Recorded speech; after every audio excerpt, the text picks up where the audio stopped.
At my dad's funeral, his new wife Victoria stood up during the eulogy, looked directly at my sister and me, and announced to everyone, "Martin never truly loved his first family. He told me you were his greatest disappointment." Her voice carried across the chapel like she owned the place, like she had the right to destroy what little peace we had left. Her words hung in the air, sharp and venomous, a public humiliation we couldn't escape. Before we jump back in, tell us where you're tuning in from, and if this story touches you, make sure you're subscribed, because tomorrow I've saved something extra special for you. Preparing and narrating this story took us a lot of time, so if you are enjoying it, subscribe to our channel. It means a lot to us. Now back to the story. The room went completely silent. Relatives, friends, and colleagues turned to stare at us, some with pity, others with shock, most just waiting to see what would happen next. But I didn't move. I couldn't. I sat frozen in the front row, my sister Eliza's hand gripping mine so tightly I could feel her nails breaking skin. My Aunt Claire leaned forward from the row behind us, her hand protective on my shoulder.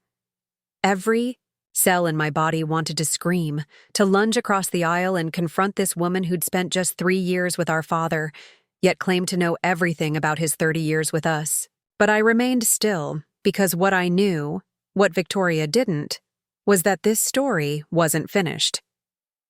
A few moments later, Dad's longtime attorney, Mr. Harrison Wells, rose from his seat with deliberate calm.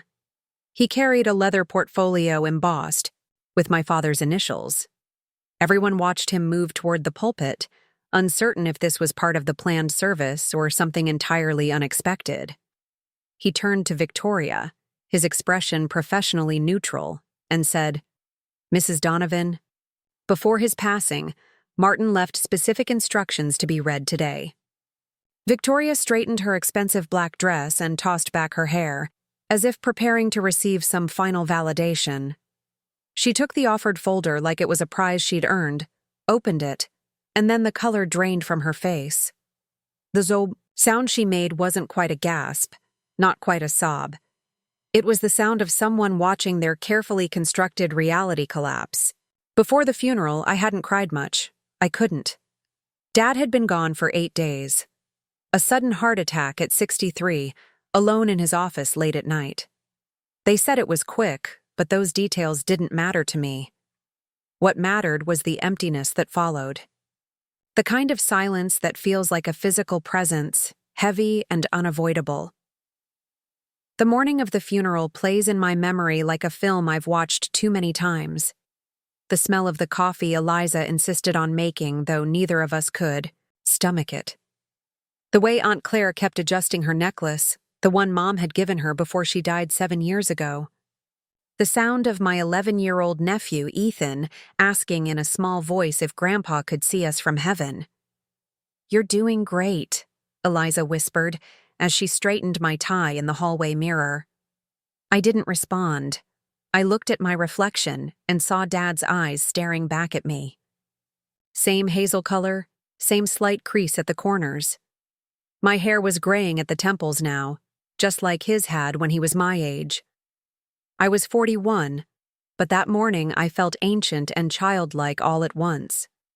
The drive to the chapel was quiet. Eliza navigated her SUV through the spring rain while I stared out the window. Ethan sat in the back seat, unusually still and solemn in his first suit. He'd been asking questions all week that none of us knew how to answer. Not about death itself. He understood that Grandpa's heart had stopped working, but about what happened after. Would Grandpa remember us? Could he see what we were doing? Would he be mad if Ethan didn't finish the model airplane they'd started together? "Grandpa will always remember you, buddy," I'd told him, hoping it was true in whatever way mattered. "And he'd want you to finish that plane and then build 100 more.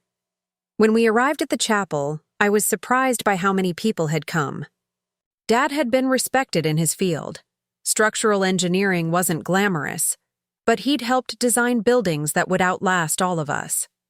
Colleagues from across the country had flown in, friends from his college days, neighbors who'd known, him since before Eliza and I were born. But some brought uncomfortable glances and whispered conversations that stopped when we approached. Victoria had been a divisive addition to Dad's life. At 45, she was 18 years his junior, not scandalous but noticeable.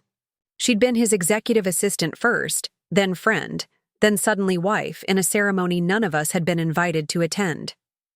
3 years of marriage that had created a strange, strained distance between Dad and the family he'd raised. We were seated at the front, directly across the aisle from Victoria and her 20-something daughter from a previous marriage. I could feel her watching us, evaluating. The tension was palpable. Aunt Claire, Mom's older sister, sat behind us like a guardian, her presence a reminder of the 35-year marriage that had come before. As the service began, I found myself staring at the large photo of Dad displayed beside the closed casket. It was recent, taken at his company's holiday party last December.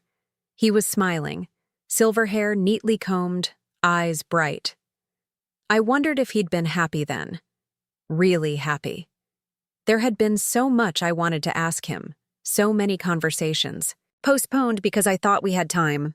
The chapel was filled with white lilies and deep blue hydrangeas, Dad's favorite. He'd planted them for Mom every spring, maintaining the tradition even after she was gone. I wondered if Victoria knew that, or if she'd chosen them by coincidence. The thought made my throat tighten. The minister spoke about Dad's professional accomplishments, his contributions to the community, his generosity, all true, but somehow incomplete. The Dad I knew also had a ridiculous sweet tooth he tried to hide, could recite entire scenes from old Western movies, and kept every Father's Day card we'd ever made him in a fireproof box in his office. Colleagues stood to share memories. College friend told a story about their road trip across the Southwest that had everyone smiling despite the occasion. Eliza spoke briefly, her voice steady as she shared how Dad had taught her to change a tire, calculate a tip, and stand up for herself in a world that sometimes tried to diminish her. I hadn't prepared remarks. Words seemed inadequate, and public speaking had always been Dad's territory, not mine. Instead, I'd written him a letter that I planned to place in the casket before it was closed for the final time. Some things weren't meant for an audience. It was during a momentary lull in the service that Victoria stood up.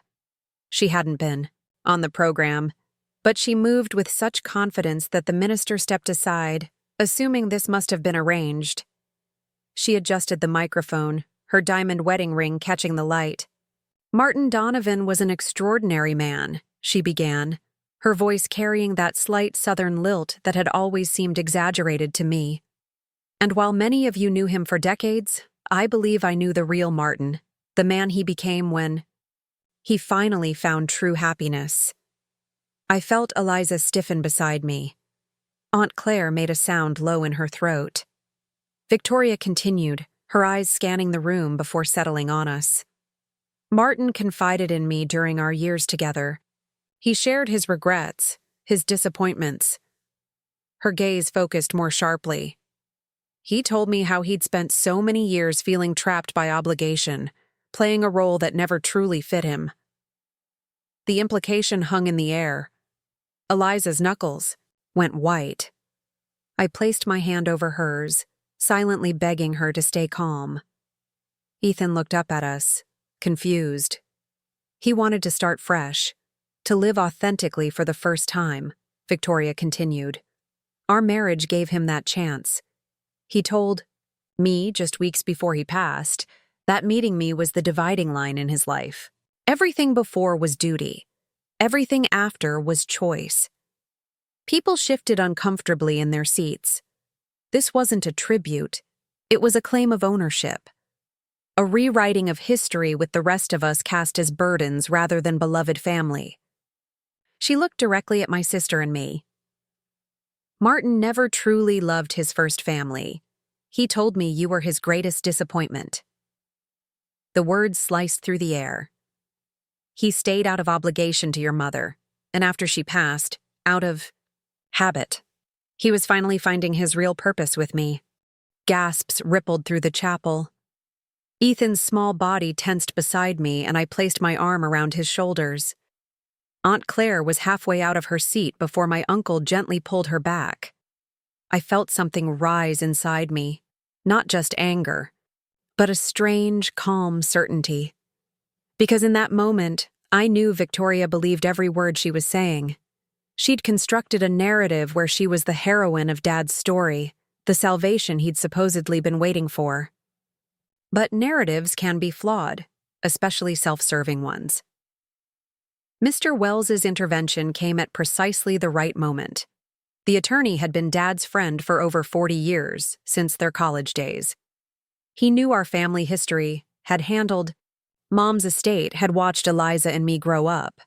His presence had always signaled important family matters. Victoria took the folder with triumphant expectation. She opened it, eyes scanning the contents quickly. Then she went completely still, as if someone had pressed pause. She flipped a page, then another. Her perfectly manicured hand began to tremble. The color drained from her face in patches, leaving her complexion blotchy and uneven. "This can't be right," she whispered, but the microphone caught it anyway.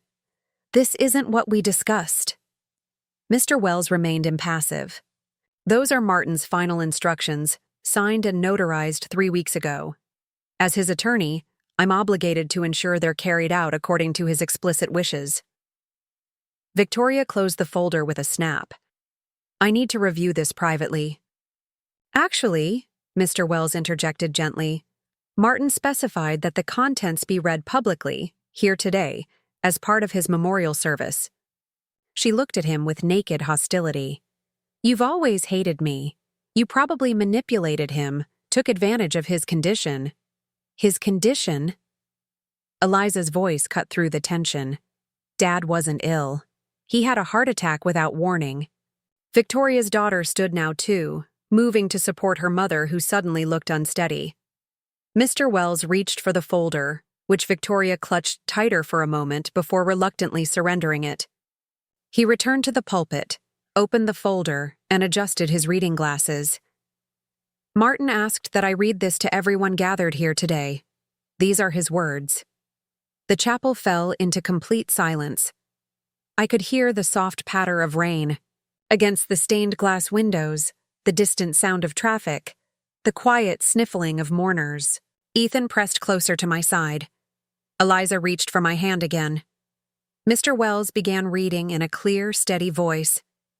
"To those I love, and those who have loved me. If these words are being read, I've left this world sooner than I planned. There's never enough time to say everything that matters, but I'll try to address what's most important. First, to my children, Daniel and Eliza. You were never my disappointment. You were, and remain, my greatest pride. If I failed to make that clear in recent years, that failure is mine alone, and my deepest regret. The distance between us was born of my cowardice, not any lacking on your part. I convinced myself I was protecting you from difficult truths, but in doing so, I only protected myself from necessary conversations." To Victoria. "Our marriage was real to me, but built on a foundation of half-truths and convenient omissions. You believed what you needed to believe about my past, and I allowed those beliefs to stand uncorrected. That was my mistake. What you called finding true happiness was actually my attempt to outrun grief and responsibility. I cared for you, but I never stopped loving the family I built with Elizabeth, who remains the great love of my life even after death." Victoria made a choked sound. Her daughter moved closer, glaring at Mr. Wells, who continued reading without pause. To my grandson, Ethan. The model airplanes we built together sit in my study, each one a perfect Saturday afternoon with you. I've left instructions for all of them to be delivered to your home. Keep building things, asking questions, and looking at the world with wonder. To my sister-in-law, Claire. Thank you for being Elizabeth's fiercest defender, and for never allowing me to forget who she was, even when remembering felt impossible. Your unfailing honesty, even when it was uncomfortable, was a gift I didn't always appreciate in the moment. Now, to address practical matters. Contrary to what may have been discussed or assumed, my estate will be distributed as follows. Mr. Wells paused, turning the page. Victoria had gone from pale to flushed, her breathing audible in the quiet room. My house at 247 Oakwood Drive, where Daniel and Eliza grew up, and where Elizabeth and I shared our life, will be returned to, my children.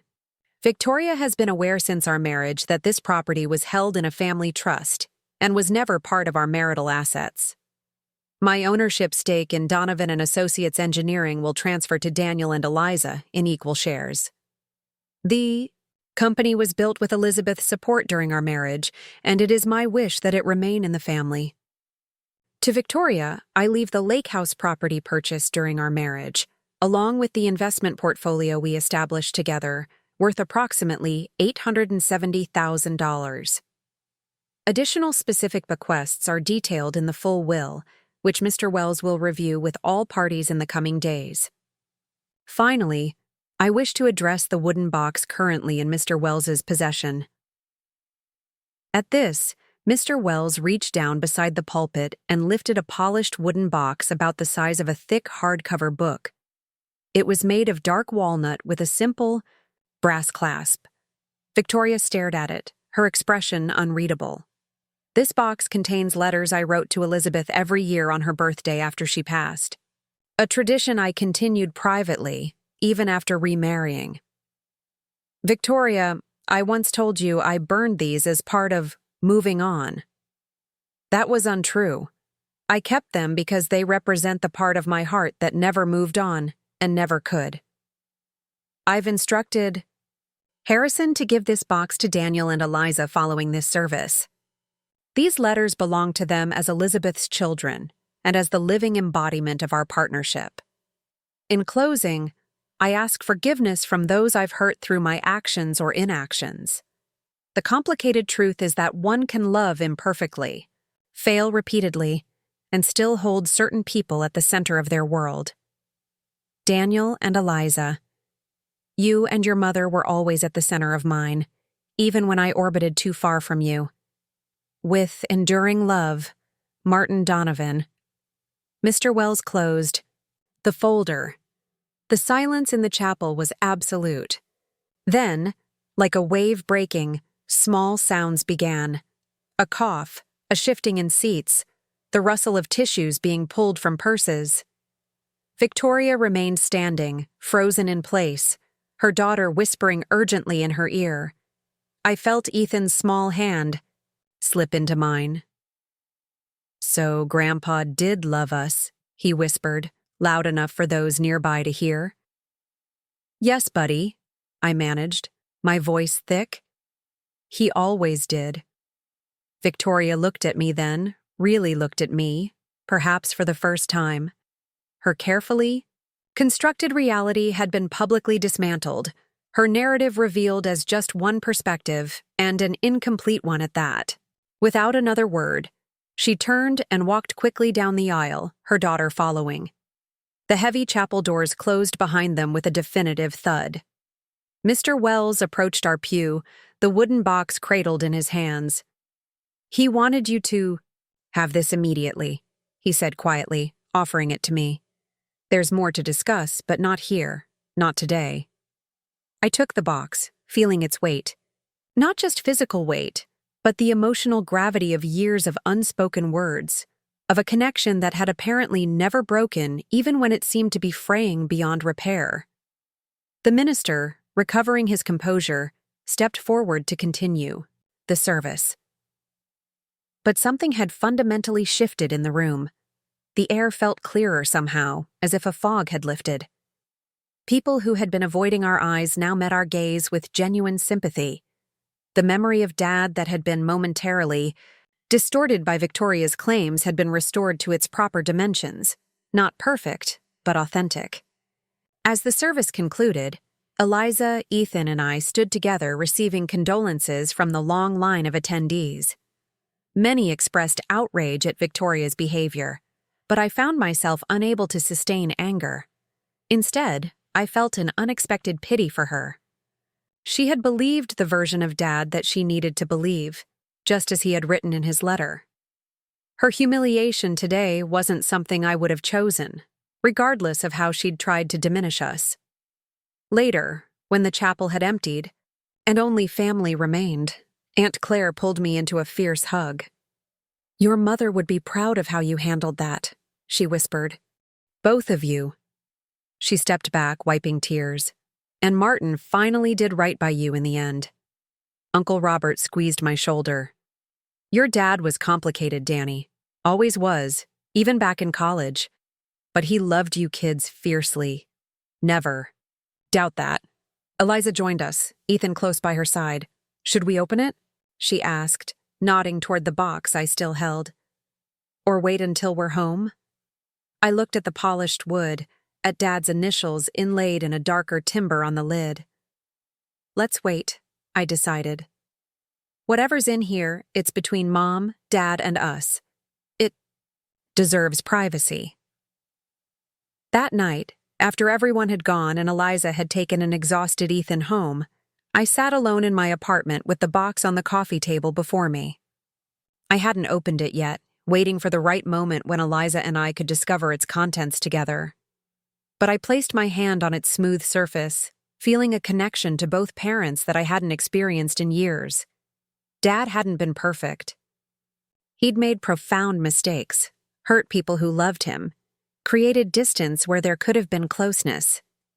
But in his final communication, he'd been honest about his failings, his regrets, and most importantly, about where his heart had truly resided all along. I realized something sitting there in the quiet. Forgiveness isn't about erasing mistakes or pretending they never happened. It's about acknowledging the full, messy truth of someone and choosing to love them anyway. Dad had asked for forgiveness in his letter. Not for the narrative Victoria had constructed, but for his actual failings, his distance, his avoidance, his allowing misconceptions to stand unchallenged. Could I forgive him? The question hung in the darkness of my living room, not just for his sake, but for mine. Carrying anger toward him would only continue the distance between us, extending it beyond death. I thought about Dad teaching me to ride a bike, his hands steady on the seat until the moment he let go, and I was suddenly flying on my own. About him sitting up with me all night when I had pneumonia at 12, reading aloud from The Hobbit until his voice grew hoarse. About the look on his face when I graduated college, the first in our family to do so. About the complicated grief in his eyes after Mom died, a pain so deep he could barely speak of it. The full truth of who Martin Donovan was existed in those memories and countless others, not in Victoria's self-serving eulogy, and not even in the eloquent letter Mr. Wells had read. Dad was the sum of his best moments and his worst, his courage and his cowardice, his loyalty and his lapses.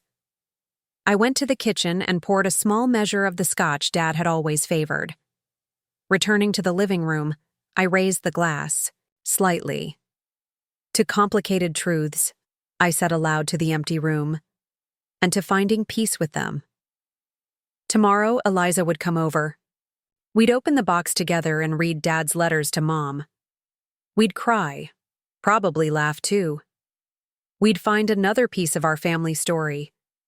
But tonight, in the quiet aftermath of a day that had contained both public humiliation and unexpected vindication, I made my choice. I forgave him. Not because he deserved it or had earned it, but because forgiveness was the only path forward that didn't keep me tethered to pain. And if Dad had taught me anything worthwhile, it was that we build our futures on the foundations of our past, but we don't have to be imprisoned by them. As I sat there, I felt something shift inside me. Not a dramatic revelation, but a quiet settling, like dust finally coming to rest after being disturbed. Tomorrow would bring its own challenges. There would be legal matters to address. Victoria, to deal with eventually, grief to process in all its complex stages. But tonight, I had taken the first step on a path that felt, for the first time in years, like one that could lead to healing. The week after Dad died had passed in a blur of logistics. Funeral arrangements, notifications, the endless paperwork that follows death like an unwelcome shadow. I had taken leave from my job teaching history at the local community college. Eliza had temporarily stepped back from her architectural firm. Time felt suspended, operating on a different rhythm than normal life. I remember the morning after the funeral vividly. I woke early, the light just beginning to seep through my blinds. For a moment, in that hazy space between sleep and consciousness, everything was normal. Then reality rushed back. Dad was gone. Victoria's public accusations, the wooden box now sitting on my dresser. I showered and made coffee, going through motions that felt both automatic and foreign. Outside, the world continued as if nothing had happened.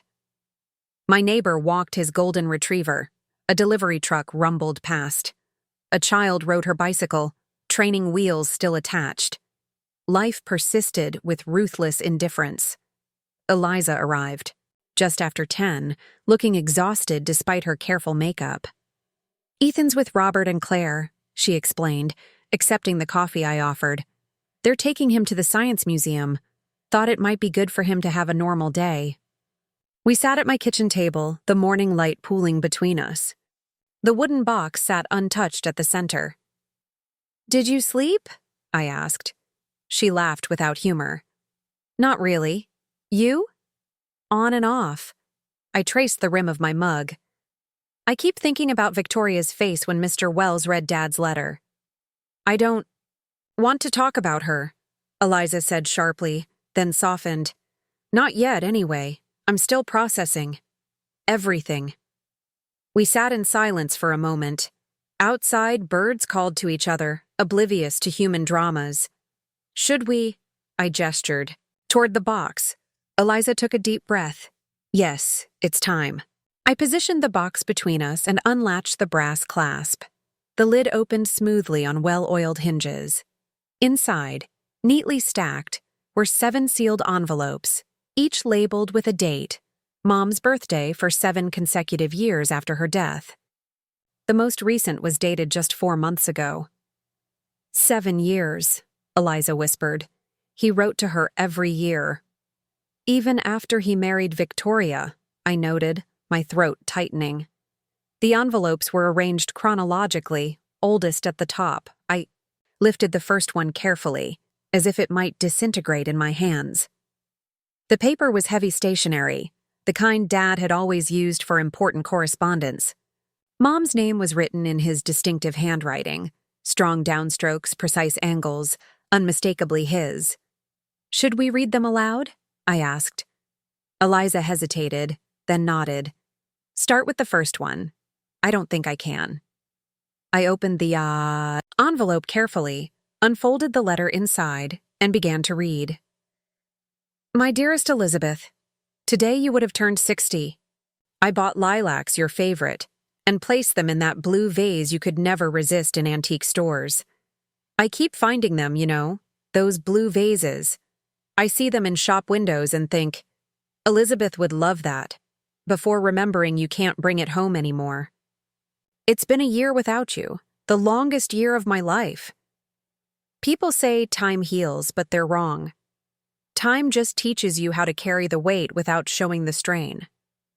I've gotten good at that, smiling when expected, working when needed, existing in this strange afterworld where you're everywhere and nowhere. Daniel graduated with his master's degree last month. You would have been so proud, not just of the achievement, but of his speech at the departmental ceremony. He has your gift for finding the perfect words. He's teaching now, inspiring students the way you always said he would. Eliza was promoted at Warren and Associates. She's designing sustainable housing that's both beautiful and affordable. Remember how she used to redesign our house on graph paper when she was 12? That determination hasn't changed. She's channeling her grief into creation, just like you always did. Ethan asked about you yesterday. He's only 4, but his memory of you is so clear. He wanted to know if you could see the stars from heaven. I told him you probably had the best view of anyone. He seemed satisfied with that answer, though I'm less certain myself about what you can see or where you are. I just hope, wherever it is, that you're at peace. Claire checks on me more than she needs to. She brought dinner again last night, your chicken piccata recipe. It wasn't quite the same, but the gesture meant everything. She misses you terribly, though she tries to hide it behind practicality and casseroles. I keep waiting for this to get easier, for your absence to feel less like a physical hole in the center of my life. So far, it hasn't happened. I still reach for you in bed before remembering. Still pick up the phone to tell you something before the reality hits. Still, buy your favorite cookies at the grocery store out of habit.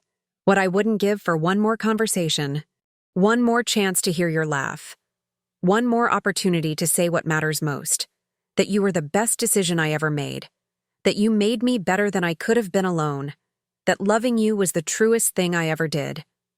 Until next year, my love, I'll keep writing, keep remembering, keep moving forward one day at a time, because that's what you would want. All my love, always, Martin. My voice broke on the final words. Eliza was crying silently, tears tracking down her cheeks. I set the letter down gently, giving us both a moment to compose ourselves. I had no idea, she whispered finally. He never showed this side to us after she died. He just closed off.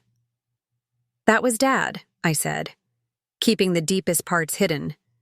We sat with the first letter for several minutes. Then Eliza reached for the second envelope. My turn, she said, opening it carefully. The second letter, written on Mom's 61st birthday, spoke of holidays without her, of how Dad had finally packed away her clothes but kept her scarves in the drawer because he couldn't bear to remove her scent entirely. He wrote about my decision to leave a corporate job for teaching, about Eliza's engagement, about Ethan's first day of kindergarten. He remembered everything, Eliza said wonderingly. All the details we thought he wasn't paying attention to. The third letter was shorter, written during a period when Dad had been traveling extensively for work. He apologized to Mom for using distance as an escape from grief, acknowledged that he was failing their children by withdrawing emotionally. I don't know how to be the father they deserve without you balancing me, he'd written. I'm trying, Elizabeth, but some days just getting through feels like climbing a mountain with no equipment. We read through the fourth and fifth letters, which chronicled family milestones alongside Dad's private struggles. He wrote about Claire confronting him for missing Ethan's birthday party, about his increasing isolation, about the guilt he carried for not being the person we needed. The sixth letter was different. Dated 3 years ago, it mentioned Victoria for the first time.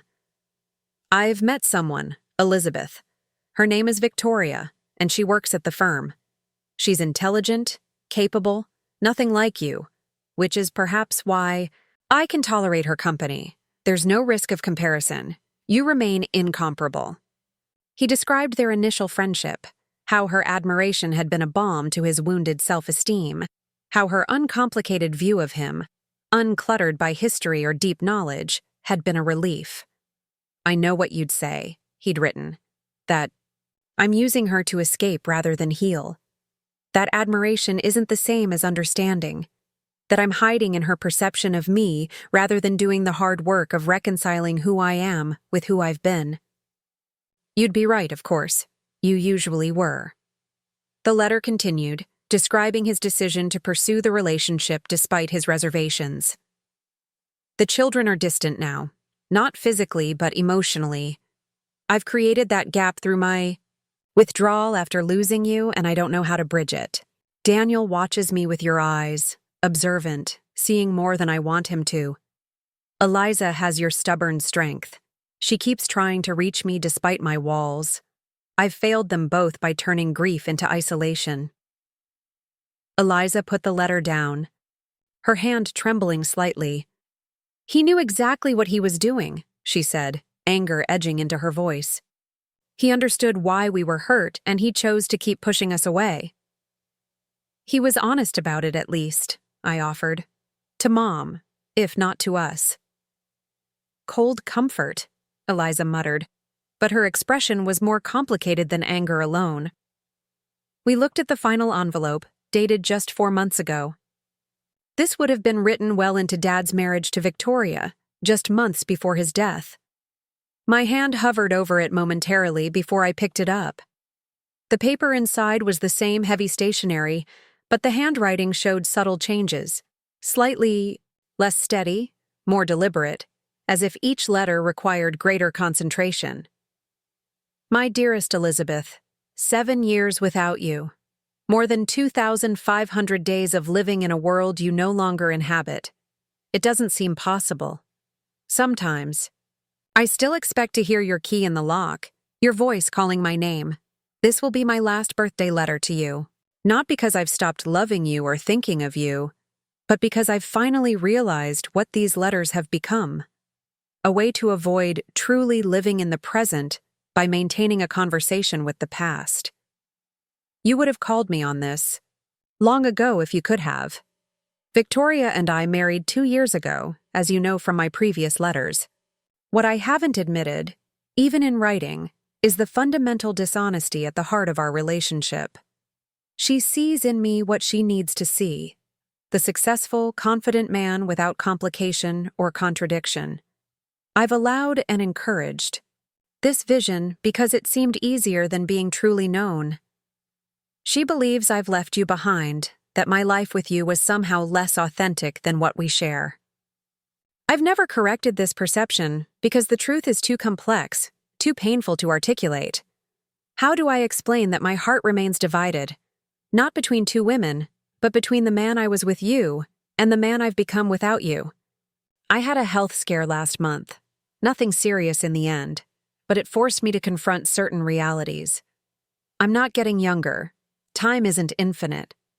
The distance between me and our children continues to grow, fueled by my choices and Victoria's subtle encouragement of that separation. I've made so many mistakes, Elizabeth. Marrying Victoria wasn't one of them. She deserves happiness, and there are moments of genuine connection between us. But allowing her to believe that my life began anew with her, that the 35 years we shared were somehow less meaningful, that our children are peripheral rather than central to my existence, these were profound errors in judgment and character. I've asked Harrison to update my will and prepare certain documents. The house we shared will return to Daniel and Eliza. It was always meant to be theirs, though Victoria doesn't know this. I've made provisions that reflect my true priorities, not the narrative I've allowed to develop in recent years. Most importantly, I've asked Harrison to give these letters to our children after I'm gone. They deserve to know that despite my failings as a father in these years without you, they have always occupied the center of my heart. They should know that you remained there too, not as a ghost to be exorcised, but as the cornerstone of who I am. I hope they can forgive me for the distance I created. I hope they understand that grief sometimes makes cowards of even well-intentioned men. I hope they know that in my quiet, insufficient way, I have loved them constantly, even when I couldn't show it properly. There's a kind of peace in this decision. Not the peace of problems solved or wounds healed. Those require conversations. I should have initiated long ago and now may never have. But the peace of finally acknowledging truth, even if only on paper. So this is goodbye, my love. Not to your memory or your place in my heart, but to this particular ritual of communication. It's time to speak directly to the living, to attempt repair where possible, to live honestly in whatever time remains for me. You taught me once that courage isn't the absence of fear, but the decision that something matters more than fear. Our children matter more. The truth matters more. It's time I remembered that lesson, with eternal love and gratitude for our shared life, Martin. The kitchen fell silent after I finished reading. Outside, clouds had gathered, dimming the morning light. A distant rumble of thunder promised rain. He was going to tell us. Eliza said finally, her voice barely audible. Before he died, he was planning to talk to us. I nodded, unable to speak past the tightness in my throat, the realization that Dad had been on the verge of bridging the gap between us, that his death had interrupted not just his life but a potential reconciliation, felt like losing him all over again. He never got the chance, I managed finally. The heart attack. But he made sure we'd know anyway, Eliza said, touching the letters spread across the table. These were his backup plan. We sat together in silence, absorbing the weight of what we'd learned. The father we thought had abandoned us emotionally had been carrying on a years-long private conversation about us, remembering details of our lives, acknowledging his failures, planning to make amends. What do we do about Victoria? Eliza asked eventually. I considered the question. After yesterday's public confrontation and humiliation, Victoria would be hurt, angry, possibly vindictive. The legal matters of Dad's estate would force interaction, potentially contentious ones. We take the high road, I decided, not for her sake, but for our own. Dad carried enough bitterness for all of us. I don't want to continue that pattern. Eliza looked skeptical. After what she said at the funeral? She tried to erase us from Dad's life, from his heart. She believed what she needed to believe, I said, echoing Dad's words from his letter. She constructed a narrative where she was the hero of his story. Finding out she was only part of a much longer, more complicated story must be devastating. You're being remarkably understanding, Eliza noted, studying my face. I shrugged. Not really. I'm just tired of anger. We spent years being angry at Dad for pulling away. He spent years in private grief. Victoria spent years believing in a version of him that wasn't complete. None of it changed anything for the better. Rain began to fall outside, gentle at first, then heavier. The sound created a cocoon around our conversation, separating this moment from the ordinary world.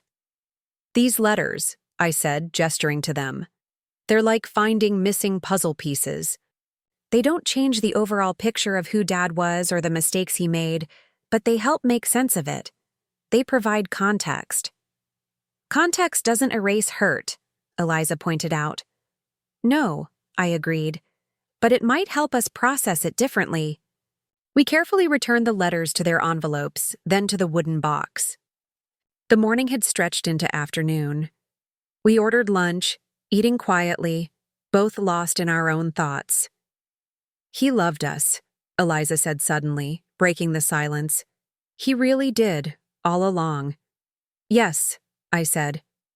Not perfectly. Not always in ways we could recognize, but consistently in his flawed way. I wish he'd told us himself, she whispered. Just once. Me too. I reached across the table and squeezed her hand. But at least we know now.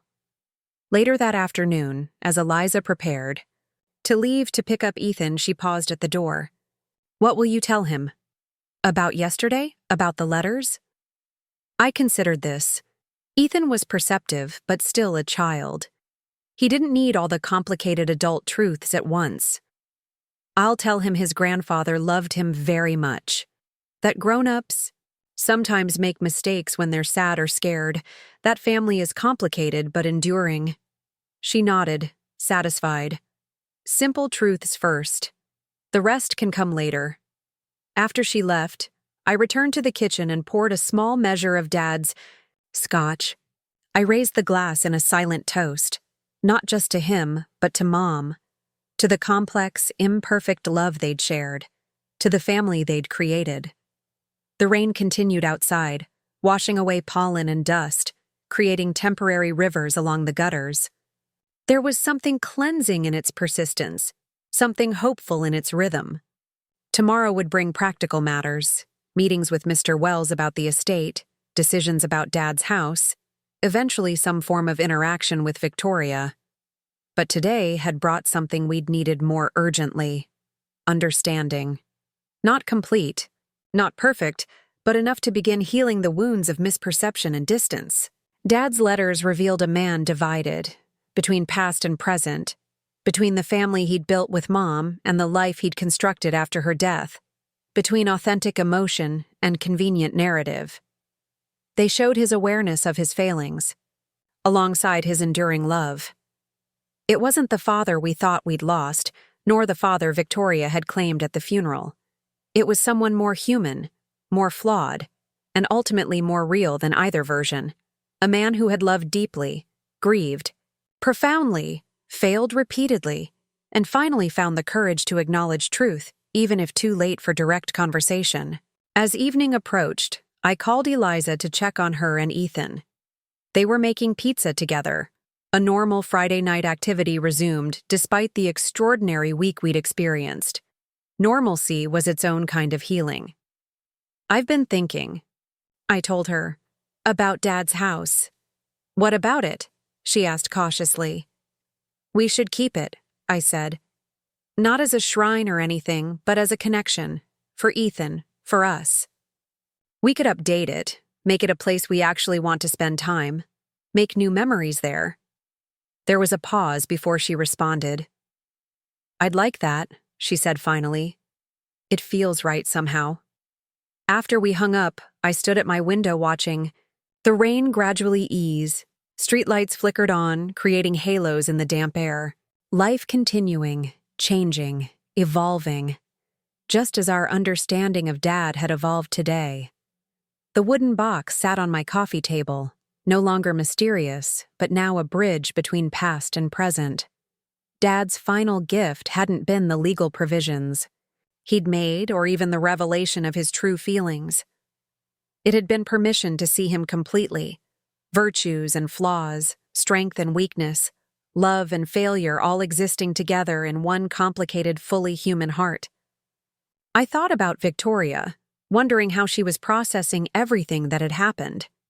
Despite her public attempt to claim exclusive importance in Dad's life, I couldn't sustain anger toward her. She had loved the version of him she understood, just as we had loved the version we knew. None of us had seen him completely. Perhaps no one ever fully sees another person. We glimpse facets, angles, moments that form an incomplete picture we mistake for the whole. Tomorrow I would call Mr. Wells and arrange a meeting. We would need to move forward with the legal aspects of Dad's estate, likely navigating Victoria's feelings of betrayal and exclusion. It wouldn't be easy, but it was necessary. Dad had made his wishes clear, had tried in his way to correct his course before the end. The least we could do was honor that intention with dignity. As night fell completely, I made a decision. I would write back to Dad. One letter, an acknowledgement of what he'd shared, a closure he might never read, but that I needed to express. Not to the father who had withdrawn after Mom's death, nor to the distant figure of recent years, but to the complex, contradictory man revealed in these letters. The man who had loved us imperfectly but genuinely, who had failed us in ways he recognized, who had tried too late to bridge the distance he'd created. Sometimes understanding comes after the conversation is officially over. Sometimes forgiveness happens in the silence that follows loss. And sometimes the most profound connections occur not in the words we manage to say to each other, but in the truths we finally allow ourselves to acknowledge. The meeting with Mr. Wells took place 3 days after the funeral. His office occupied the top floor of a renovated Victorian in the historic district downtown. All polished wood and leather-bound law books, the kind of place that exuded stability and tradition. Eliza and I arrived together, both of us taking another day off work to handle Dad's affairs. Mr. Wells greeted us warmly, his handshake firm despite his 70-plus years. "I've known your father since before either of you were born," he said, gesturing us toward comfortable chairs in his office. "I'm sorry for how things unfolded at the service, but Martin was insistent that the truth be known." We appreciate you're handling it with such discretion, I said, choosing my words carefully. Mr. Wells nodded, the ghost of a smile crossing his face. As much discretion as a public reading would allow. He opened a folder on his desk. Victoria will be meeting with me tomorrow. I thought it best to speak with each party separately. Has she contacted you? Eliza asked. Her attorney has, Mr. Wells replied. She's contesting portions of the will, as we anticipated she might. On what grounds? I leaned forward, slightly. The usual. Undue influence, diminished capacity, fraud, standard tactics when someone doesn't receive what they expected. He waved his hand dismissively. Nothing that will hold up in court, but it's rarely about winning. It's about creating enough difficulty that the other parties might settle. Eliza's expression hardened. We're not settling. Mr. Wells nodded as if he'd expected nothing less. Your father was quite thorough. He updated his will approximately 3 months ago, had a complete medical examination the same week to establish his mental competence, and left detailed explanations for his decisions. He wanted to ensure his wishes would be unassailable. So the house, I began, returns to you and Eliza, as specified in the family trust established after your mother's diagnosis. It was never actually part of the marital estate with Victoria, though she may not have understood that. Mr. Wells pulled out another document. Your father maintained separate finances throughout his second marriage, despite Victoria's efforts to consolidate their assets. This was news to us. Dad had never discussed financial matters with us, especially after remarrying. The ownership of Donovan and Associates will transfer to both of you equally, Mr. Wells continued. Victoria believed she would receive control of the company. That was a misunderstanding on her part. Dad never corrected her, Eliza noted. No, Mr. Wells agreed. Martin had a tendency to avoid difficult conversations. It was his greatest weakness as a client and perhaps as a man. He looked thoughtful. Though in fairness, Victoria believed what she wished to believe, often despite evidence to the contrary. I thought about Dad's letters, his acknowledgement of allowing convenient misperceptions to stand unchallenged. It fit the pattern. What should we expect going forward? I asked. A period of legal challenges, followed by eventual capitulation when Victoria realizes her position is untenable. It may take months, but the outcome isn't really in doubt. Mr. Wells closed the folder. Martin made provision for her comfort. The lake house property and investment portfolio are substantial assets, but he was adamant that certain things remain in the family. We spent the next hour reviewing documents, signing forms, discussing timelines. Throughout the conversation, I couldn't help reflecting on the circumstances that had brought us here. A lifetime of relationships, decisions, and unspoken truths now reduced to legal language and asset allocations. As we prepared to leave, Mr. Wells reached into his desk drawer and retrieved an envelope. Your father asked me to give you this after our meeting. He was quite specific about the timing. The envelope was sealed with the same heavy stationery as the letters to Mom. My name and Eliza's were written on the front in Dad's handwriting. Thank you, I said, accepting it with an odd sense of trepidation. More revelations, more posthumous communication. Outside in the spring sunshine, Eliza and I stood on the sidewalk, the envelope between us like a living thing. Should we read it now? She asked. I glanced around at the bustling downtown streets. Businesses open, people rushing between appointments, life continuing its relentless forward motion. Not here, I decided. Let's go to Dad's house. It seems appropriate. We drove separately, meeting in the driveway of the colonial house where we'd grown up. Dad had continued living here after Mom died, and then with Victoria until just last year, when they'd moved to a new condo downtown. The property had been rented out since then, as a temporary arrangement we now understood, until Dad could legally return it to us. The house stood empty now, the tenants having moved out the previous month. We used the key Mr. Wells had given us, stepping into a space that felt simultaneously familiar and strange. The layout was unchanged, but the decor reflected the anonymous taste of a property management company: inoffensive art, neutral furnishings, nothing personal. We settled at the kitchen table, a new one, not the scarred oak surface where we'd eaten countless family meals. Eliza placed the envelope between us. "You open it," I said. She did, carefully slitting the seal with her fingernail. Inside was a single sheet of paper folded once. She unfolded it and positioned it so we could read together. Daniel and Eliza. If you're reading this, two things have happened. I've died before having the conversation I'd planned with you, and you've met with Harrison about the estate. I'm sorry for both circumstances. There's a safe in my study at the condo, behind the Ansel Adams photograph, combination 35 to 26 to 17. Inside, you'll find documents you should review, photographs I've saved, and a letter explaining certain decisions I've made that may not make sense without context. Victoria doesn't know about this safe. Please retrieve its contents before legal proceedings advance further. The past several years have been a masterclass in avoidance and denial on my part. I've allowed distance to grow where there should have been connection.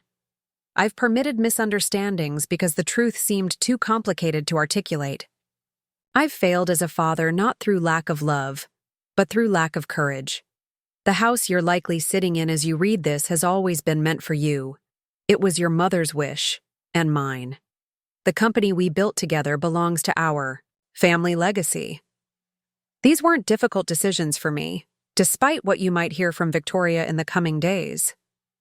What was difficult was acknowledging that I've lived a compartmentalized life since losing your mother, keeping my grief separate from my daily existence, keeping my relationship with Victoria separate from my deeper emotions, keeping my love for you both locked away where it couldn't be threatened by change or loss. I need you to know this wasn't your fault. You didn't fail to reach me. I failed to let myself be reached. Go to the safe.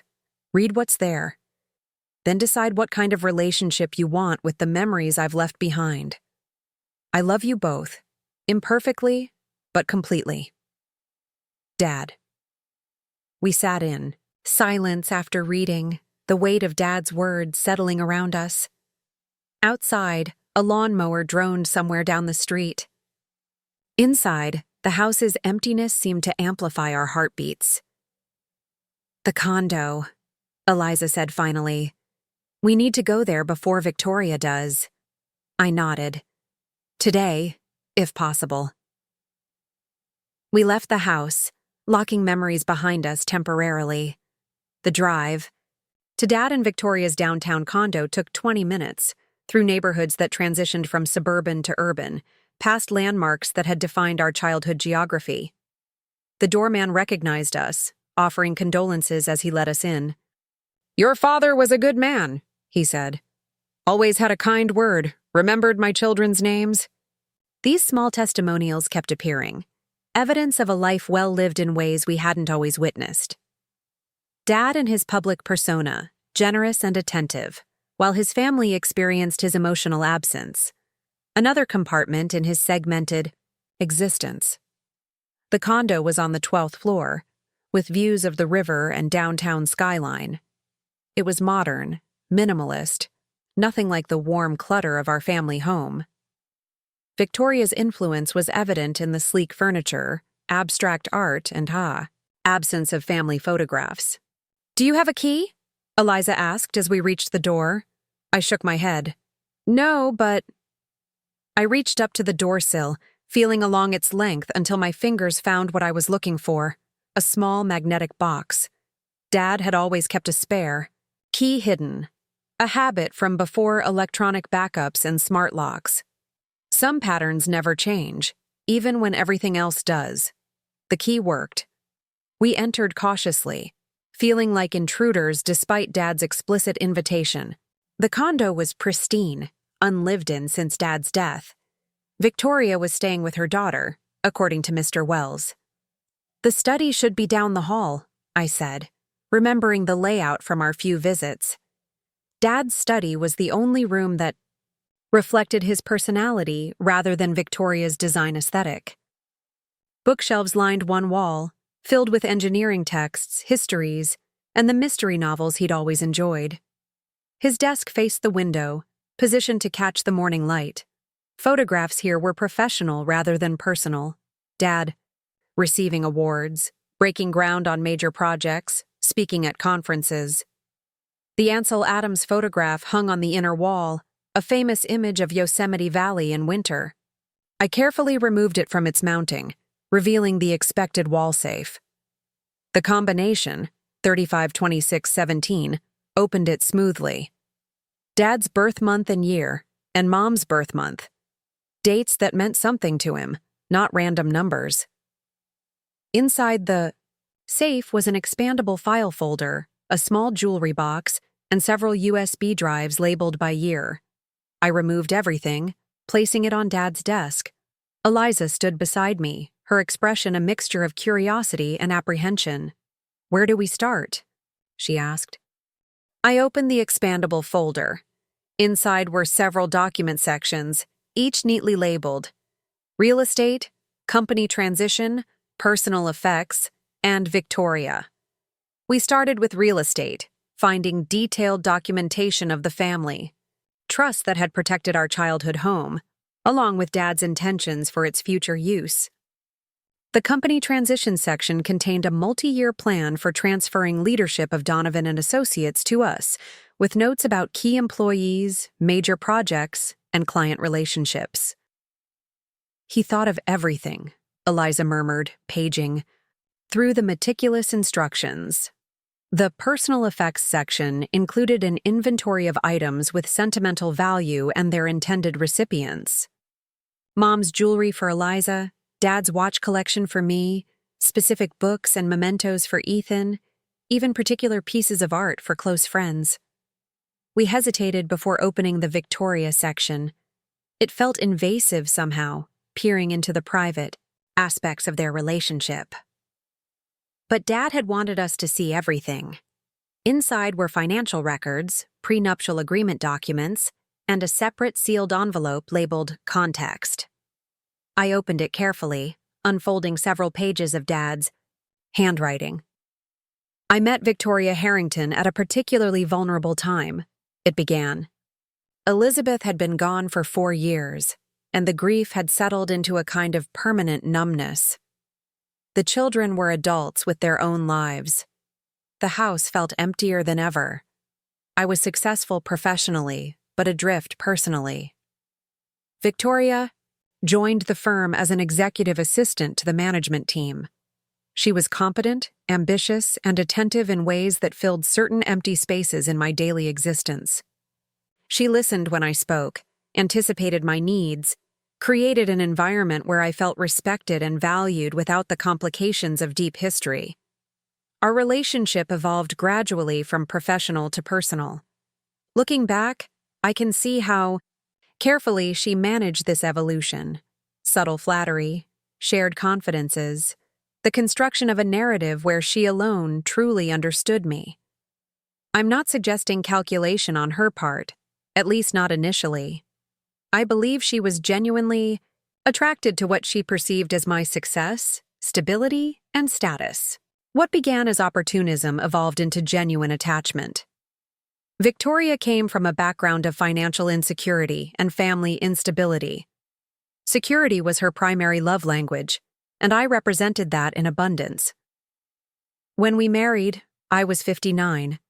She was 41. The age difference raised eyebrows, but it wasn't the most significant gap between us. Far more substantial was the difference in how we viewed relationships, family, and the past. Victoria believed in clean breaks and fresh starts.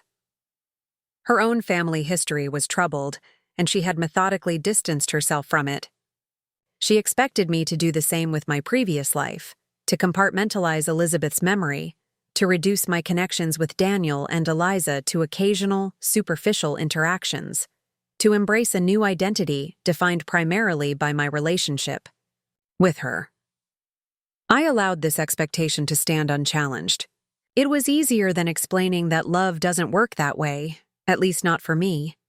That Elizabeth wasn't a chapter I could close, but rather the foundation upon which my entire life was built. That Daniel and Eliza weren't obligations but extensions of my heart in the world. I convinced myself that maintaining separate spheres was harmless. Victoria could have the version of me she wanted, while I preserved the deeper truths privately. I didn't recognize how this division was perpetuating the emotional distance I'd established with my children after Elizabeth's death. Victoria wasn't deliberately cruel or manipulative, merely self-focused and deeply insecure beneath her confident exterior. She needed to believe she was the great love of my life, the center of my world, the catalyst for my happiness. Anything less threatened her sense of security. I should have been honest from the beginning about the enduring place Elizabeth and our children occupied in my heart. By avoiding that difficult conversation, I created a situation where Victoria developed expectations I never intended to fulfill.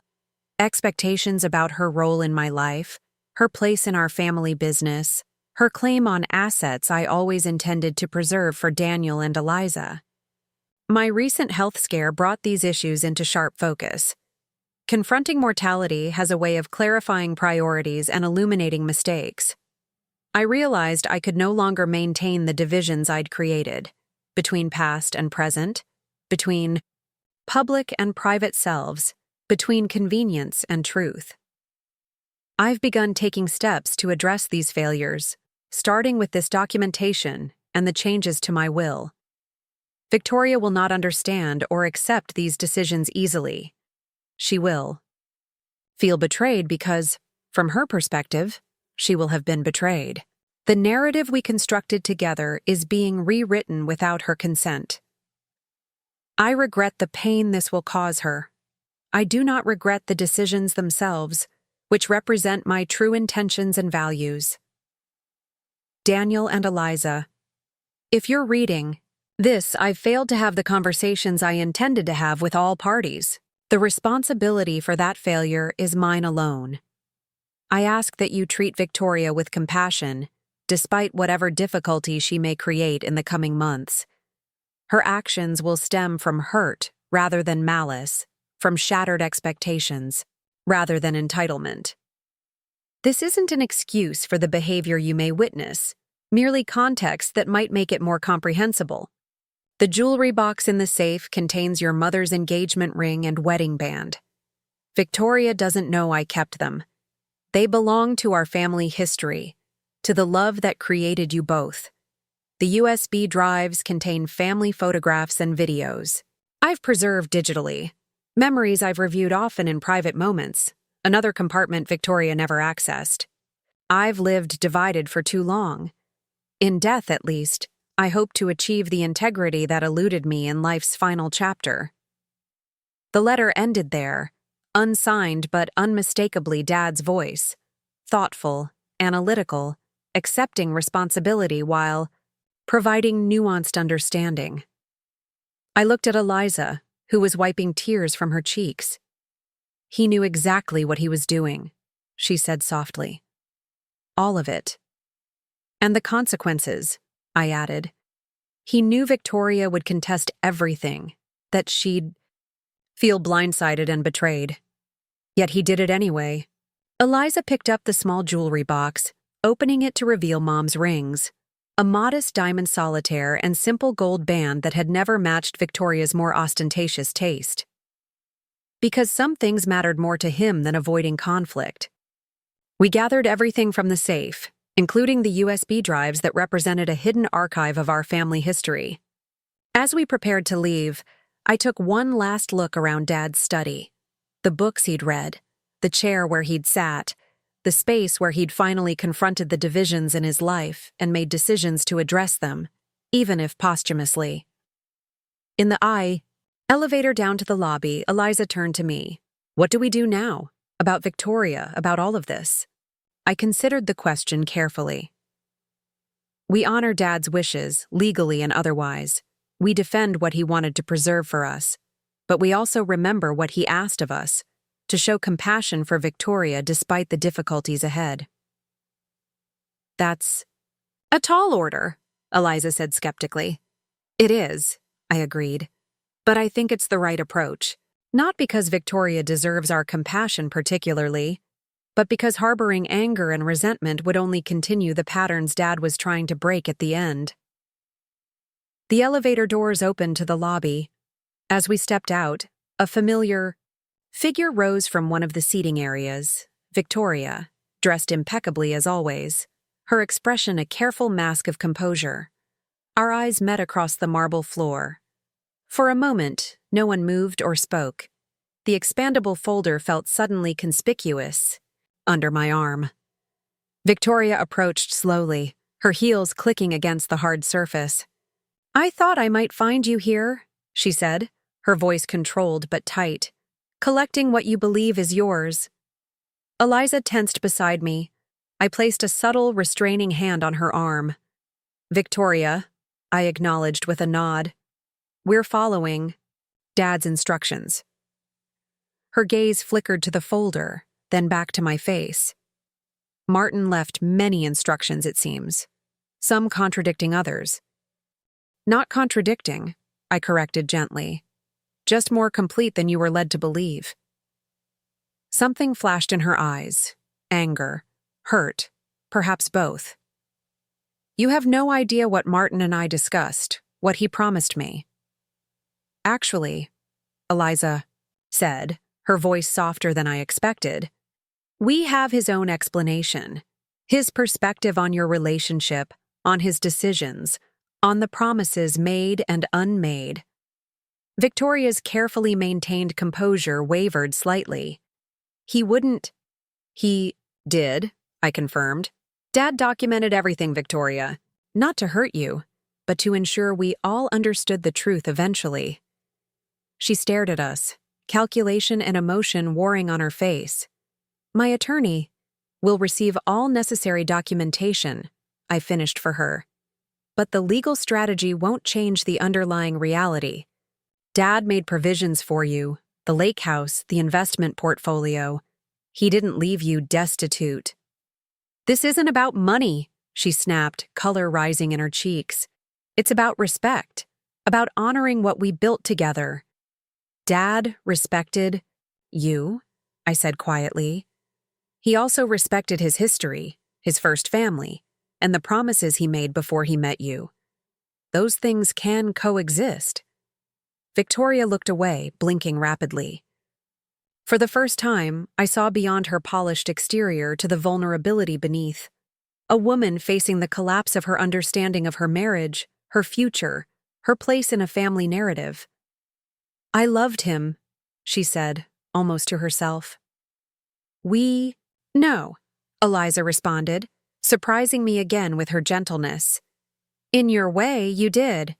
And he cared for you. That wasn't a lie." Victoria looked up, studying our faces as if searching for mockery or triumph. Finding neither, some of the tension left her shoulders. "The legal proceedings," she began, "will be unpleasant for everyone," I finished, "and ultimately unnecessary. Dad's documentation is thorough, his intentions clear." She was silent for a long moment, dignity warring with practicality. "I need time," she said finally.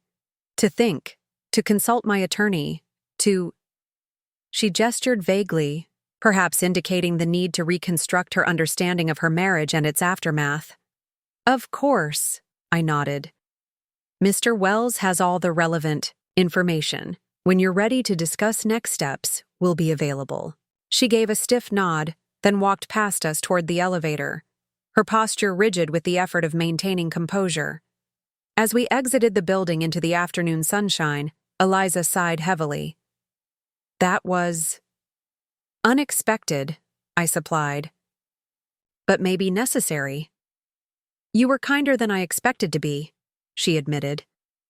I thought about Dad's letter, about his request for compassion, about the cycles of hurt and misunderstanding that had characterized so much of our family history. Someone has to break the pattern, I said simply. It might as well be us. We drove back to my apartment, the expandable folder and its revelations secure between us. The afternoon stretched ahead, time to review the USB drives, to discover the family memories Dad had preserved secretly, to continue piecing together the complicated legacy he'd left us. Not just assets and legal documents, but lessons about communication, integrity, the cost of compartmentalization, and the possibility of repair, however belated. The final chapter of Dad's story was still being written, not by him now, but by those he'd left behind. The choices we made in the coming weeks, how we handled Victoria, the company, the house, our own grief and understanding, would determine whether his last efforts at honesty and reconciliation bore fruit. As we settled at my kitchen table, preparing to explore the digital archives of our family history, I felt something shift inside. Not forgiveness exactly, not yet, but an opening toward it. A willingness to see Dad's failings alongside his intentions, his mistakes alongside his attempts at correction. Perhaps that's what healing looks like sometimes. Not the absence of pain, but its integration into a larger, more complete understanding. Not forgetting the hurt, but finding it gradually surrounded by context, by comprehension, by the recognition of our shared humanity and imperfection. The first USB drive contained photographs from our earliest childhood, images I barely remembered, moments captured and preserved by a father who had valued them enough to digitize and protect them, even while creating distance in his daily life. It was, I realized, the perfect metaphor for Dad himself. A man of contradictions, of separate spheres, of genuine love expressed inadequately. A man who had finally, at the end, tried to bring those divided parts together into something more whole, more honest, more aligned with his deeper values. That effort, however incomplete, was perhaps his most important legacy. Not the house, or the company, or the financial provisions, but the example of attempting repair, of choosing truth over comfort, of reaching toward integrity even when the conversations came too late. 6 months passed, transforming grief into something different. Not smaller, but more navigable. Life continued its forward momentum, carrying us through seasons and milestones. Spring yielded to summer, summer to early autumn. The legal wrangling with Victoria reached its inevitable conclusion, much as Mr. Wells had predicted. "She settled?" Eliza asked over lunch at our favorite cafe near the community college where I taught. Our weekly lunch tradition had been reinstated, one of many intentional connections we'd established since the funeral. "Yesterday," I confirmed, stirring my coffee. "Mr. Wells called this morning. She's accepting the terms of Dad's will without." "Further challenge." Eliza arched an eyebrow. "What changed?" "Last I heard, she was still insisting Dad had made different promises." I thought back to my last conversation with Victoria 2 weeks earlier. We'd met at a neutral location, a business center conference room, sterile and impersonal. Her lawyer had stepped out, giving us a rare moment of direct communication. "I've had time to read everything," she'd said, her voice softer than I remembered. "The letters to your mother, Martin's explanation of our relationship." She'd looked down at her perfectly manicured hands. I didn't want to believe it, but it's his voice on every page, his perspective, his truth. Not the whole truth, I'd offered, surprising myself with the impulse to comfort her. Just his perspective at specific moments. Relationships are more complicated than any single narrative. She'd studied my face, searching for condescension or triumph and finding neither. "You're more generous than I would be in your position." Now sitting across from Eliza, I shrugged. I think she finally read everything Dad left. Really read it, not just the parts about asset distribution. She realized continuing the fight would only extend everyone's pain without changing the outcome. Practical of her, Eliza noted. I suppose that's something. More than practical. I think she's genuinely trying to make peace with Dad's full truth, not just the version she preferred. I paused, considering. In her way, she loved him. Finding out she occupied a different place in his heart than she thought, that has to be devastating. Eliza studied me over her salad. When did you become so understanding? 6 months ago, you were ready to battle her through every court in the state. No, I corrected gently. That was you. I was always the diplomatic one. She laughed, conceding the point. Fair enough. So what happens now? Victoria keeps the lake house and investment portfolio, as Dad intended. We retain the family home and company. Everyone moves forward. I sipped my coffee. Speaking of the house, Ethan and I found something interesting in the attic yesterday. Ethan had been spending more time with me since the funeral. Weekend afternoons, occasional evenings when Eliza needed a break. At 11, he was at that curious age between childhood and adolescence, asking more complex questions about family history, about his grandfather, about the nature of relationships and loss. What did you find? Eliza asked. Dad's architectural models from college, perfectly preserved in those old flat storage boxes. Designs he created before he met Mom, before the company, before any of it.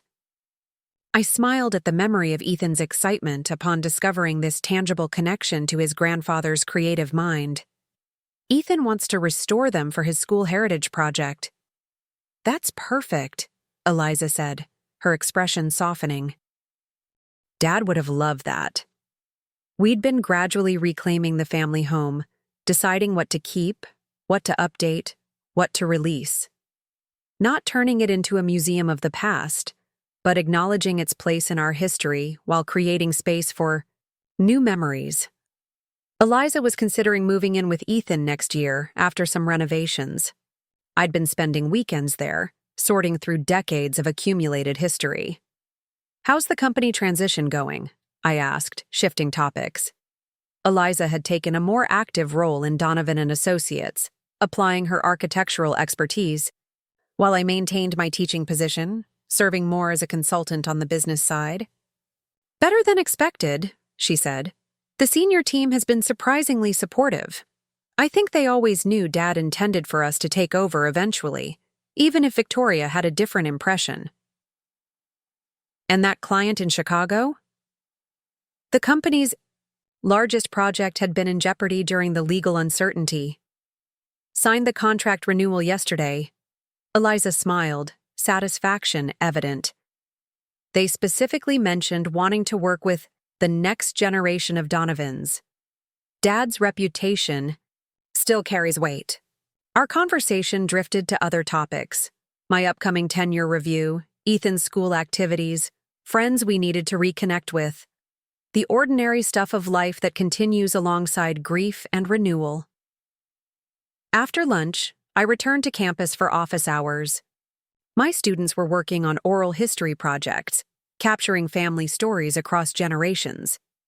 The assignment had taken on new resonance for me in the wake of discovering Dad's letters and hidden archives. Professor Donovan? A student lingered, after the others had gone, clutching her notebook. Can I ask you something about the assignment? Of course, Aisha. What's on your mind? She hesitated, choosing her words carefully. I interviewed my grandfather like you suggested, about his immigration journey from Pakistan in the 1970s. He told me things our family never discusses. Difficulties, regrets, complicated feelings about leaving home. I'm not sure how to include that without betraying his privacy or changing how our family sees him. I considered her dilemma, so eerily parallel to my own recent experience. The stories we tell about our families are always simplified, I said finally. The real people are always more complicated, more contradictory, more human than any single narrative can capture. So I should edit out the complicated parts? she asked, looking troubled. No, I said firmly. You honor his truth by representing it fully, with context and compassion. Understanding someone completely doesn't diminish them. It makes their strengths more remarkable, their struggles more relatable, their humanity more evident. She nodded slowly.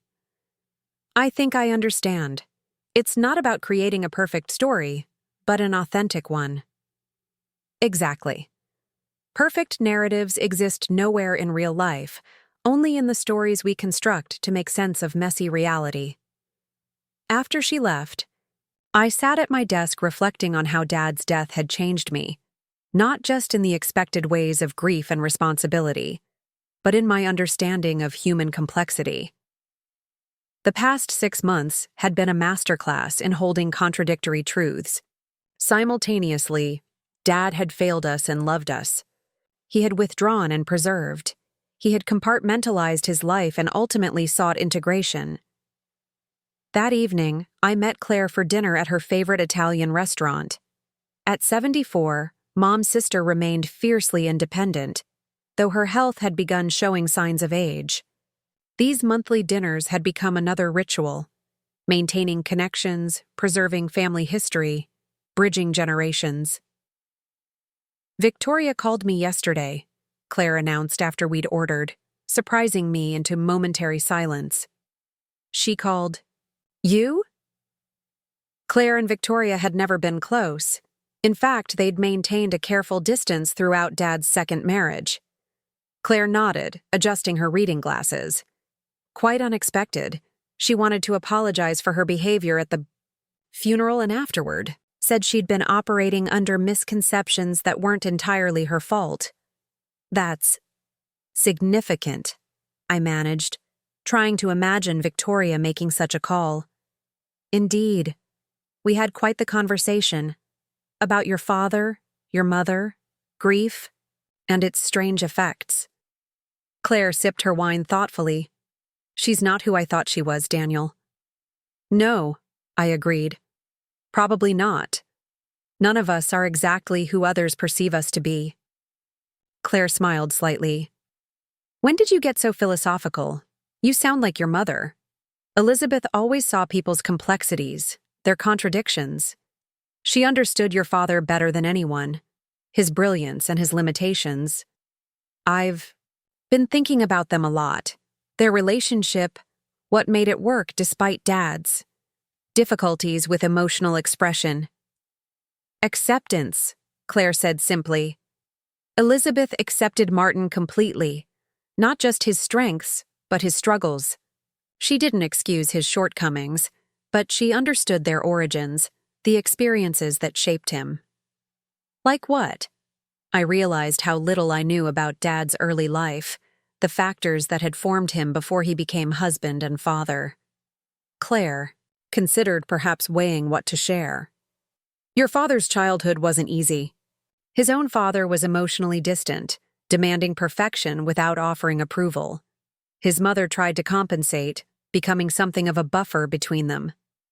He never talked about that, I said, though it explained certain patterns. I'd observed Dad's difficulty expressing emotions, his drive for achievement, his discomfort with vulnerability. Martin didn't discuss the past much, even with Elizabeth, but she understood how it shaped him. Claire leaned forward slightly. That's not an excuse for his withdrawal after she died, just context that might help you make sense of it. He lacked the emotional tools to process such profound grief openly. Our food arrived, temporarily pausing the conversation. When it resumed, Claire shared stories from Mom and Dad's early marriage, challenges they'd faced, arguments they'd had, reconciliations they'd achieved. Not the sanitized version of their relationship I'd constructed in memory, but something more textured, more human. They weren't perfect, Claire concluded, but they were perfectly matched in the ways that mattered most. They balanced each other's strengths and weaknesses. When your mother became ill, that balance was disrupted in ways neither could fully compensate for. I absorbed this perspective, adding it to the evolving mosaic of understanding I'd been assembling since the funeral. I wish I'd known them better as people, not just as parents. "You're getting that chance now, in a way," Claire observed. "Through the letters, through stories, through connecting pieces you couldn't see before." Later that night, I sat in my apartment reviewing student papers, but my mind kept returning to Claire's insights about my parents. I opened my laptop and clicked on a folder labeled simply Family Archive, the digitized contents of Dad's USB drives, now organized chronologically and expanded with additional materials we'd discovered in the months since his death. I scrolled to a section from the early 1980s, photographs from before I was born, when Mom and Dad were newlyweds establishing their life together. Images of them renovating their first small house, Dad in paint-splattered clothes looking uncharacteristically disheveled, Mom laughing as they struggled to assemble furniture, both of them standing proudly in front of Donovan and Associates' first tiny office. These glimpses into their early relationship revealed dimensions I'd never considered: the foundation they'd built together, their partnership in creating the life I'd later been born into. Dad smiling more freely than I remembered. Mom's confidence, evident even in casual snapshots. I continued through the chronology, watching myself and Eliza appear in the narrative, growing from infants to children to teenagers. Family vacations, holiday gatherings, ordinary moments preserved because someone, usually Mom, had thought to capture them. Dad behind the camera in many shots, present but partially hidden, a fitting metaphor for his approach to emotional life. The archive continued through Mom's illness, fewer photographs during this period, the visual record becoming sparse as our attention turned to managing her cancer treatment, maintaining normalcy for Eliza and me as teenagers, adapting to the new reality of mortality intruding on family life. After Mom's death, the photographs nearly stopped completely. Occasional formal events appeared: my college graduation, Eliza's wedding. But the visual record of daily life disappeared, reflecting Dad's withdrawal into private grief. Then, unexpectedly, new images began appearing about 3 years after Mom died. Not family photographs, but documentation, pictures of Mom's favorite places, her garden still being maintained, holidays still acknowledged in ways she would have recognized. Dad creating a private archive of continuity she would never see. This parallel narrative, the public persona of a man moving forward while privately maintaining connections to his past, revealed the complexity Claire had described. Not a perfect father, not a perfect husband to either wife, but a man doing his imperfect best with the emotional tools available to him. The next morning, Eliza called early. "I've been thinking about the house," she began without preamble. "What if we created a family foundation there?" A foundation? I was still on my first cup of coffee, mind catching up to her typically faster pace. Using part of the house as headquarters for a charitable foundation in Mom and Dad's names. Supporting architectural education for disadvantaged students, maybe funding community design projects. The idea took shape as she outlined it. Preserving our family legacy while creating something forward-looking, honoring both parents' values while establishing new patterns. "We could use part of the proceeds from Dad's life insurance," she continued. "Create something lasting that extends beyond just our family." "I like it," I said, the concept resonating with my own evolving thoughts about legacy and meaning. It acknowledges the past while building something new. "Exactly." I could hear the smile in her voice. "I've already sketched some concepts for converting the lower level into a small office and meeting space. We could still keep living spaces upstairs." We arranged to meet that weekend to develop the idea further.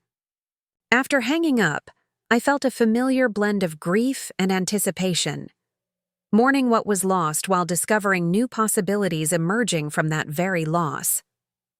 Later that day, I received an unexpected email from Victoria's daughter, Sophia. We'd had minimal contact since the funeral, just brief necessary communications during the legal proceedings. "I'm in town next week," she wrote. "I'd like to return some of Martin's personal items that ended up with us. Photographs mostly, a few books he mentioned were important to him. Would you be willing to meet?" I replied affirmatively, suggesting a coffee shop near campus. This small gesture of reconnection felt significant, not forgetting the painful history, but perhaps finding a way to acknowledge the various connections to Dad that existed beyond immediate family. The weekend brought Eliza, Ethan, and me together at the family home, brainstorming ideas for the foundation while sorting through more of the house's contents. Ethan had taken on the role of family historian, cataloging photographs and documents with meticulous care beyond his years. "Grandpa kept everything," he observed, carefully removing aged newspaper clippings from an envelope. "Look, reviews. Of his first major buildings, Mom's College Architecture Award, even your teaching announcements, Uncle Daniel. The evidence of Dad's quiet attention to our achievements, his preservation of family milestones even during his most distant periods, continued emerging as we excavated the house's storage spaces. He was always watching, wasn't he?" Eliza said softly, examining a folder containing programs from every school concert, play, and ceremony we'd participated in, even when he seemed absent. "Watching, recording, preserving," I agreed. "Just not always connecting." "But he tried at the end," Ethan pointed out, displaying wisdom beyond his years. "The letters and everything. He was trying to fix things." "He was," I confirmed, ruffling his hair affectionately. "Even when it was too late for conversations, he made sure we'd know the truth eventually." We ordered pizza and spent the evening on the back porch, sharing stories and ideas, the autumn air crisp around us. The old porch swing where Mom used to read now held Eliza and Ethan, their profiles occasionally catching the light in ways that revealed family resemblances across generations. "I've been thinking about forgiveness," I said during a lull in conversation. "Not just forgiving Dad for his distance or Victoria for her claims, but understanding that forgiveness isn't about erasing wrongs. It's about choosing to move forward, without being defined by them." "Is that what you're doing?" Eliza asked, gently pushing the swing with her foot. "Trying to," I admitted. "Some days more successfully than others. But I'm finding that understanding doesn't necessarily mean excusing. It just means seeing the full picture." "Like Grandpa's buildings," Ethan suggested. "You have to see all the angles, not just one view." "Exactly like that," I smiled at his aptness. "Your grandfather would appreciate that analogy." Later, after Ethan had gone to bed in what was becoming his room for weekend stays, Eliza and I sat in the kitchen, the space newly painted but still familiar in its proportions and energy. "I had a dream about Mom last night," she said, cradling her tea. "Not a sad one. She was gardening, telling me which plants needed more sun, which needed shade, just ordinary, happy." "That sounds like her," I smiled at the image. "Always nurturing, always instructing." In the dream, she said something about Dad, that he was finding his way back. Not back to her, but back to himself. Eliza looked up. "Do you think that's what he was doing at the end? Finding his way back to his authentic self?" I considered this interpretation. I think he was trying to integrate all the parts of himself that he'd kept separate. The grieving widower, the successful professional, the father, the second husband. He was trying to be whole again. "Too late for him to benefit from it," she noted. "But not too late for us to understand it," I countered. "Not too late for that understanding to shape how we live moving forward." The next morning, returning to my apartment, I found myself taking a detour past the cemetery where both parents were now buried.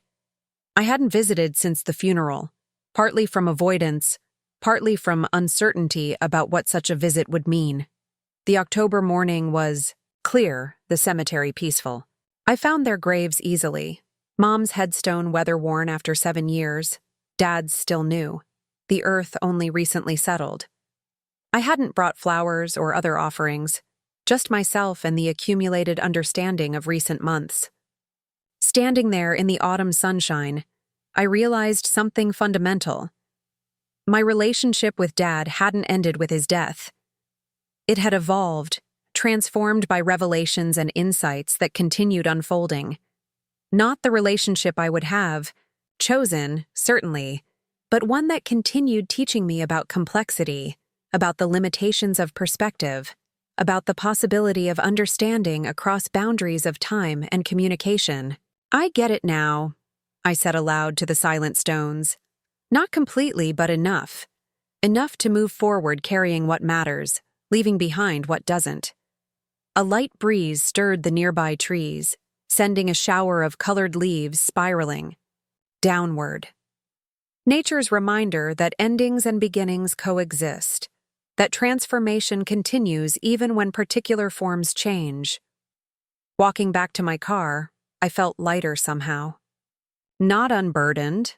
I still carried grief, still processed complicated emotions about Dad's choices, still navigated the practical aftermath of his death. But I carried these things differently now, with greater understanding of their context, with clearer vision of my own path forward. My phone buzzed with a text from Eliza. Foundation meeting confirmed for Thursday. Claire wants to contribute. Victoria asked about supporting a scholarship component. This unexpected development, Victoria, choosing constructive engagement rather than continued conflict, suggested her own evolving perspective. Not forgetting the past or dismissing its impact, but choosing a different response to it. Perhaps that was the greatest lesson from Dad's complicated legacy, that we always have choices about how we respond to imperfect situations, how we integrate difficult truths, how we move forward when the path behind us contains both joy and pain.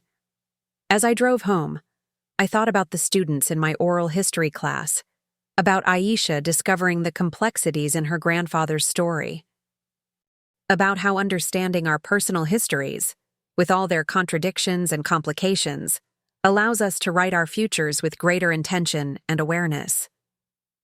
Dad's story hadn't ended with his funeral or Victoria's dramatic exit, or even with the legal resolution of his estate. It continued through the ripple effects of his choices, through our ongoing interpretation of his legacy, through the ways we chose to incorporate his lessons, both positive and cautionary, into our own lives. In his final letter to Mom, Dad had written about courage, not the absence of fear, but the decision that something matters more than fear. His belated attempt at honesty and integration had indeed required courage, even if it came too late for direct reconciliation. That same courage was available to all of us. The courage to see truth clearly, to acknowledge complexity, to choose connection over comfort, integrity over convenience. Not perfectly, not without struggle, but with increasing awareness and intention. As I parked outside my apartment building, I noticed my elderly neighbor struggling with groceries. 6 months ago, I might have offered quick assistance before returning to my own concerns. Today, I helped her inside, then accepted her invitation for tea, listening to stories about her late husband and their 60-year marriage. It wasn't always easy, she confided, pouring a second cup. But it was always worth fighting for. The real relationship, not some perfect fantasy version. Her words echoed my evolving understanding of my parents' marriage, of Dad's struggles, of relationships in general. The authentic connections, with all their complexities and challenges, ultimately matter more than any idealized narrative we construct.